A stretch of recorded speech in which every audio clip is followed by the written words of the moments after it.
Assalamualaikum warahmatullahi wabarakatuh. Oke guys, pada kesempatan ini kita akan bahas tentang hukum keuangan negara ya, karena sudah memulai tentang hukum keuangan negara ini sebagai pembelajaran di semester ganjil ya tahun 2021-2022. Jadi untuk hukum keuangan negara yang akan kita bahas pada kesempatan ini ya, agenda kita ini akan membahas tentang pengertian hukum keuangan ya, hukum dan keuangan negara. Kemudian kita juga akan bahas tentang pengertian dan kedudukan hukum keuangan negara dalam sistem hukum Indonesia. Kemudian kewenangan pembentukan undang-undang keuangan negara dalam Undang-Undang Dasar 1945 dan kronologis peraturan perundang-undangan di bidang keuangan negara berikut landasan hukum dan undang-undang peraturan di bidang keuangan negara. Jadi cukup banyak teman-teman, saya akan cepat sekali dalam kesempatan ini karena waktu kita terbatas. Jadi diharapkan setelah mengikuti perkuliahan ini mahasiswa memiliki kemampuan untuk menjelaskan tentang hukum keuangan negara.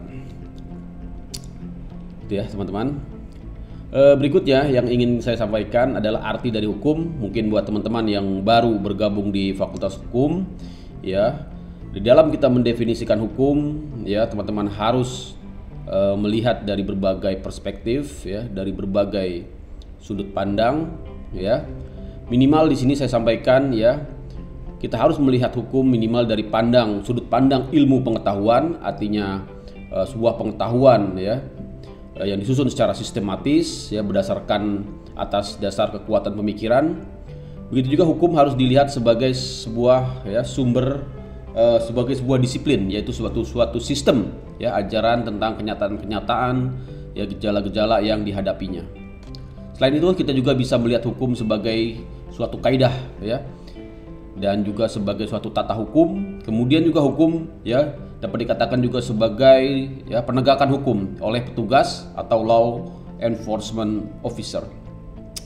Terakhir ya, hukum juga dapat diartikan sebagai keputusan penguasa ya, decision making ya, atau juga dikatakan sebagai kebijakan atau diskresi. Jadi berbicara tentang hukum dalam kacamata ilmu hukum ya, yang kita pelajari tentunya dengan berbagai sudut pandang, tidak hanya peraturan undang-undangan ya, tapi tadi ya bisa sebagai suatu ilmu, bisa sebagai suatu sistem ya, bisa juga sebagai suatu keputusan kebijakan diskresi dari negara, begitu ya teman-teman.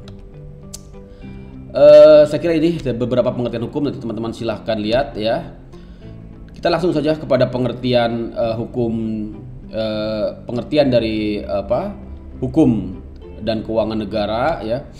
Pengertian hukum sendiri ya, ini masih sangat banyak tentunya dari apabila kita lihat dari pendapat para ahli-ahli hukum ya, baik itu Van Apeldoorn ya, bahkan menyatakan sulit untuk mendefinisikan hukum secara lengkap ya, karena luasnya hubungan-hubungan hukum ya. Begitu juga Utrecht ya mendefinisikan hukum sebagai himpunan peraturan-peraturan ya tentang perintah dan larangan yang mengatur tata tertib ya dalam suatu masyarakat. Oleh karenanya pelanggaran ya akan menimbulkan tindakan dari pemerintah. Itulah yang definisi hukum menurut Utrecht dan menurut Apeldoorn. Saya kira masih banyak definisi-definisi lain yang bisa teman-teman lihat ya, dari pengertian hukum ya. Intinya adalah peraturan ya yang mengatur ya, kemudian bersifat memaksa dan terdapat sanksi yang tegas. Itu yang harus teman-teman pahami yang akan mendefinisikan hukum ya secara dari berbagai kesimpulan-kesimpulan definisi. Jadi tujuannya apa ya? Untuk mengatur perilaku masyarakat ya. Kemudian mengapa harus diberikan sanksi ya? Tentunya ya, sanksi itu untuk menjamin tentunya ya, untuk menjamin ditaatinya hukum ya. Jadi kalau kita lihat dari definisi-definisi tadi ya, maka kita dapat membagi 3 tujuan dari hukum, yaitu untuk menjamin adanya kepastian ya, untuk menjamin adanya keadilan dan menjamin adanya perlindungan ya. Kemudian sebelum kita melangkah lebih jauh ke dalam hukum administrasi negara, kita harus bisa dalam hukum keuangan negara kita harus tempatkan ya di dalam 2 pembagian ilmu hukum atau 2 pembagian bidang hukum yang sangat besar sekali, yang sangat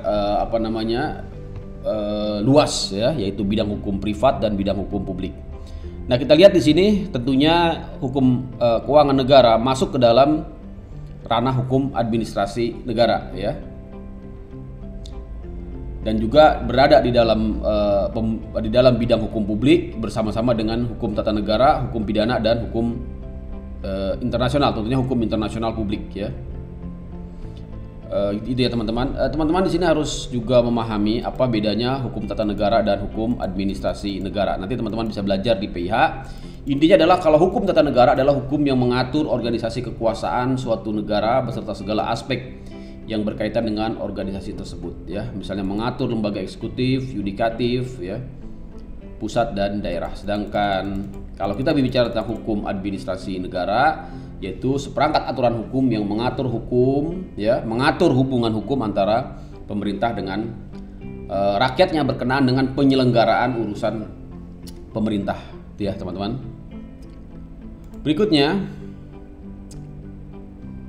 yang membedakan hukum privat dan hukum publik tentunya adalah dari segi ya hubungan pihak-pihak yang diatur di dalam hukum. Kalau hukum privat itu pihak-pihaknya adalah ya menitik beratkan kepada kepentingan perorangan ya individu. Kalau hukum publik mengatur tentang hubungan antara negara dengan individu atau dengan perorangan. Ya, dalam hal ini disebut dengan warga negara ya. Begitu juga bidang-bidang hukum yang lain ya tentunya memiliki perbedaan, salah satunya dari segi objek ya, subjek bahas objek dan subjek pengaturannya ya, baik itu hukum pidana maupun hukum internasional. Ya teman-teman. Berikutnya kita lihat hubungan antara undang-undang di bidang keuangan negara ya. Jadi kalau kita bicara tentang undang-undang hukum keuangan negara, maka kita tidak bisa terlepas dari ya hierarki yang ada di dalam tata perundang-undangan Indonesia ya, tata hukum Indonesia. Tentunya harus dimulai dulu dari yang namanya hukum dasar ya, atau Grundnorm ya, yang dikatakan sebagai filsafat hidup negara, dasar negara dan juga pandangan hidup bangsa Indonesia ada di dalam Undang-Undang Dasar 1945 ya. Dan di situ juga terkandung prinsip dasar dari pengelolaan keuangan negara ya. Kemudian diturunkan ya dalam bentuk undang-undang, yaitu berdasarkan amanah ya tentunya ya, kuasa dari Undang-Undang Dasar 1945, yaitu Undang-Undang Nomor 17 tahun 2003 yang berisi tentang prinsip-prinsip umum pengelolaan keuangan negara ya, itu ya teman-teman. Kemudian juga berisi tentang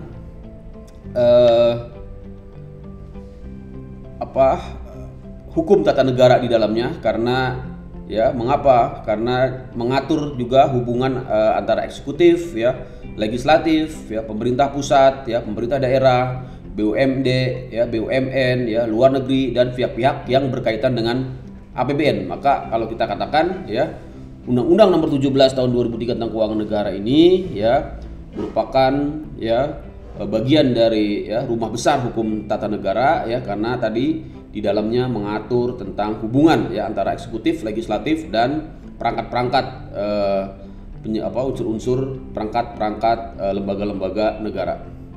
Kemudian untuk Undang-Undang Nomor 1 tahun 2004 tentang pengelolaan keuangan negara atau hukum administrasi keuangan negara ya, maka dapat dikatakan dia merupakan ranah hukum administrasi ya, HAN, karena dia mengatur hubungan antara ya bendahara umum negara ya, BUN, pejabat perbendaharaan ya, bagaimana tugas dan kewenangan ya administratifnya ya, itu ya teman-teman ya. Dalam memetakan di dalam kita melihat kedua undang-undang ini ya, maka kita dapat memetakannya ya, dapat mengelompokkannya ke dalam hukum tata negara untuk Undang-Undang 17 tahun 2003 ya, dan hukum administrasi negara untuk Undang-Undang Nomor 1 tahun 2004 ya. Itu ya teman-teman. Yang terakhir adalah Undang-Undang Nomor 15 tahun 2004 tentang prinsip-prinsip umum pemeriksaan keuangan negara ya. Itu juga merupakan bagian dari hukum administrasi negara yang harus menjadi dasar ya dari hukum keuangan negara. Saya kira itu ya teman-teman. Berikutnya ya kita akan bahas tentang kewenangan pembentukan undang-undang keuangan negara yang diamanatkan oleh ya Undang-Undang Dasar 1945 ya, yang sudah diamandemen. Yang pertama kali harus kita lihat adalah sebagaimana pasal 5 ya. Pasal 5 ini ya mengatakan bahwa yang berhak mengajukan rancangan undang-undang ya, rancangan undang-undang RUU antara lain presiden ya, dalam hal ini adalah pemerintah tentunya ya, atau eksekutif. Ya, sesuai dengan pasal 5 ayat 1 ya Undang-Undang Dasar 1945. Kemudian ya, selain presiden atau pemerintah juga DPD ya, Dewan Perwakilan Daerah Daerah ya, berkaitan dengan apa? Berkaitan dengan otonomi daerah ya, hubungan pemerintah pusat dengan daerah, pembentukan dan pemekaran ya daerah. Selain presiden dan DPD ya, hak atau wewenang untuk mengajukan RUU ya, rencana undang-undang tentang keuangan negara ya, pembentukan keuangan negara, yaitu adalah ada pada DPR ya, Dewan Perwakilan Rakyat ya. Dalam DPR sendiri ada beberapa badan ya yang berhak mengajukan RUU ya, antara lain ada komisi ya, ada gabungan komisi ya, gabungan fraksi atau badan legislatif ya. Dan tiap tahun Presiden menyampaikan RUU APBN dan pertanggungjawabannya ya. Undang-undang APBN disahkan DPR ya, bersifat politis. Pertanggungjawaban APBN ya pernah ditolak ya pada masa Presiden Habibie ya. Padahal sudah pertanggungjawaban tersebut ditolak ya oleh DPR ya. Padahal ya kita juga melihat fakta bahwa Presiden Habibie sudah bekerja keras ya menstabilkan kurs ya. Pada saat itu kita tahu sedang terjadi krisis moneter ya pasca reformasi ya, di mana reformasi itu ya mengganti orde baru ya pasca reformasi ya. Sehingga kemudian juga kita melihat ada fenomena lepasnya ya Timur ya dari Indonesia ya. Kemudian tiap tahun DPR menyetujui APBN ya sebagai wujud sinergi eksekutif dan legislatif ya.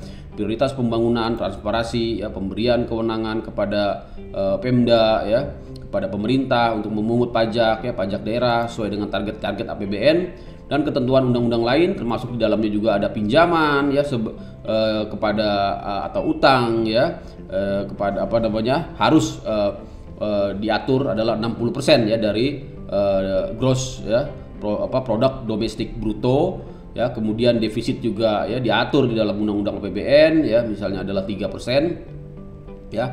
Dan undang-undang APBN tadi ya ditetapkan secara politis, artinya berdasarkan persetujuan antara pemerintah dan DPR ya. Kemudian akan dibentuk nanti PP ya, peraturan pemerintah untuk menjalankan undang-undang ya. Apakah boleh presiden membuat PP tanpa ada undang-undang ya? Demikian juga dengan Perpres dan Permen dan lain-lain, tentunya tidak boleh ya. Aturan lebih tinggi ya biasanya mengamanatkan, harus ada diamanatkan dulu ya. Kalau tidak amanat ya, maka kita harus lihat nanti di diktum menimbangnya ya dan mengingatnya ya. Kemudian apa beda PP dengan Perpres ya? Bedanya ya, kalau PP itu bersifat umum ya, bersifat umum, misalnya gaji ya, gaji PNS ya. Sedangkan Perpres itu ya bersifat khusus, artinya hanya kepada kementerian atau lembaga tertentu ya, atau khusus misalnya tunjangan ya untuk di 1QL itu nanti cukup dibentuk dengan Perpres ya. Gitu ya teman-teman ya. Berikutnya ya, kewenangan untuk menyetujui ya. Jadi DPR yang menyetujui ya, kita lihat di pasal 20 ini ya, kewenangan pembentukan undang-undang kekuasaan keuangan negara ya. Jadi intinya adalah apa? DPR yang menyetujui dan presiden yang mengesahkan.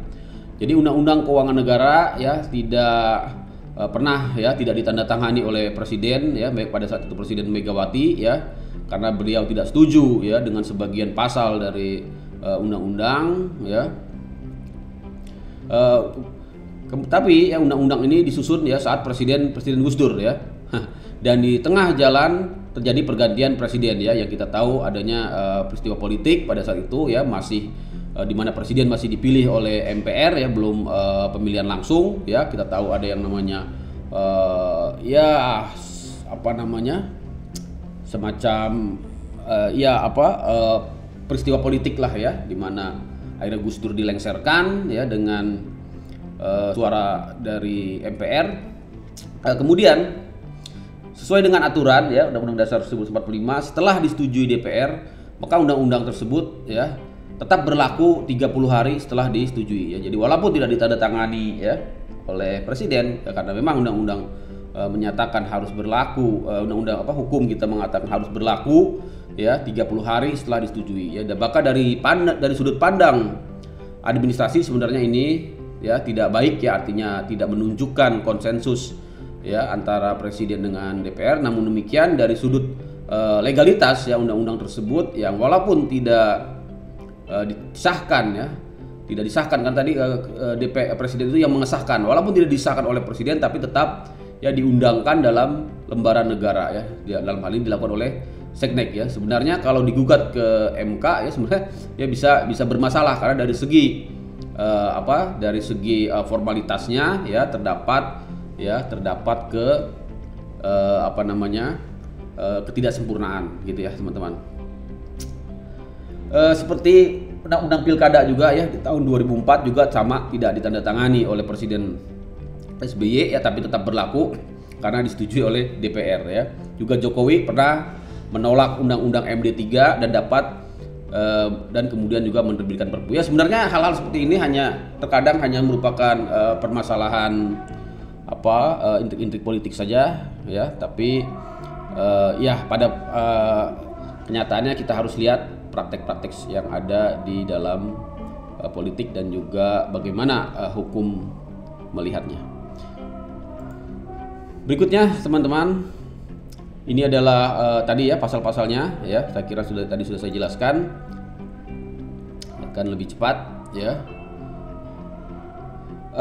Kemudian di pasal 23 ini sangat penting sekali ya teman-teman, yaitu ada ayat 4 dan ayat 5 ya. Pasal ini menegaskan kedudukan BPK sebagai lembaga tinggi negara dan berada di eksternal pemerintahan dalam menyampaikan laporan kepada presiden ya. Dengan pasal ini kedudukan BPK sangat kuat ya, sehingga menjadi rujukan terkait pemeriksaan keuangan negara. BPK juga menjadi second opinion terhadap LKPP yang disampaikan ke pemerintah ya, yaitu laporan keuangan ya pemerintah yang kemudian harus diperiksa oleh BPK ya, dan BPK akan memberikan second opinion. Berikutnya di pasal 23 Undang-Undang 45 juga terjadi dapat kita lihat di sini adanya mandatori ya, di mana pemerintah ya dan DPR ya wajib menetapkan ya undang-undang APBN ya. Kemudian di pasal 23-nya sebagai payung ya undang-undang pajak, di mana pajak dan pungutan lain yang bersifat memaksa untuk kepentingan negara diatur dengan undang-undang ya. Jadi ini dua pasal yang sangat penting, yaitu terkait dengan mandatori ya, kewajiban untuk pembuatan undang-undang APBN di pasal 23 dan pasal 23-nya ya, adanya payung daripada asas legalitas hukum ya, hukum pajak, yaitu terhadap pungutan ya, dan yang bersifat memaksa harus dengan undang-undang. Dan nanti kita bahas di undang-undang hukum pajak. Berikutnya di pasal 23E ya dan F dan G ya, hasil amandemen ya, di mana lembaga BPK diperkuat dengan membentuk perwakilan di daerah untuk melaksanakan melaksanakan pemeriksaan ya terhadap kinerja pemerintah daerah ya, karena gubernur, bupati dan wali kota juga merupakan entitas negara ya yang pelaporannya wajib menyusun laporan keuangan. Maka BPK ya seiring dengan perubahan undang-undang keuangan negara ya harus melakukan pemeriksaan. Ini juga nanti diatur lebih lanjut dengan Undang-Undang Nomor 15 Tahun 2004 tentang pemeriksaan BPK itu ya. Baik, saya kira itu ya. Nanti kita akan lanjutkan lagi tentang reformasi keuangan negara dan bagaimana kronologis dari peraturan perundang-undangan di bidang keuangan negara. Saya akhiri. Assalamualaikum warahmatullahi wabarakatuh.